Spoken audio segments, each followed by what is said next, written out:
Local ট্রেনের ধাক্কায় উল্টে গেল লালমনি এক্সপ্রেসের দুটি বগি। লালমনিরহাট রেল স্টেশন এলাকার এই ঘটনায় আহত হয়েছেন ৫ জন। দুর্ঘটনার কারণে লালমনিরহাট বুড়িমারি রুটে ট্রেন চলাচল বন্ধ রয়েছে।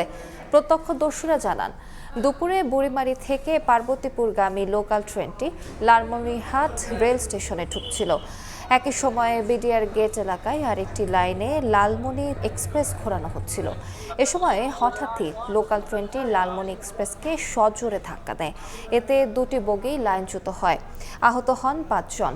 বিকট শব্দে পুরো এলাকায় আতঙ্ক ছড়িয়ে পড়ে। ভুল সিগন্যালের কারণে দুর্ঘটনা বলে প্রাথমিক ধারণা বিভাগীয় রেলওয়ে ম্যানেজার আবু হেনা মোস্তফা আলমের। প্রকৃত কারণ জানতে চলছে তদন্ত। কোন কারণে এটা হয়েছে এটা তদন্তের আগে বলা যাবে না। যেহেতু ঘটনাটা হয়েছে, আমাদের প্রায়োরিটি হচ্ছে এখন লাইনটা ক্লিয়ার করা। ক্ষতিগ্রস্ত হয়েছে দুটা কোচ ইঞ্জিনের সাথে যেটা আছে, তো ওই দুটা কোচের ব্যাপারে আমাদের রিলিফ ট্রেন আসবে, রিলিফ ট্রেন দিয়ে তারপর আমরা করবো। প্রাইমারি ভাবে আমরা হ্যান্ড শেন্ডিং করে যতটুকু ক্লিয়ার করা যায় আমরা আগে সেটা করছি, তারপরে হচ্ছে আমরা মেজর যে প্রবলেমটা সেটা সলভ করবো।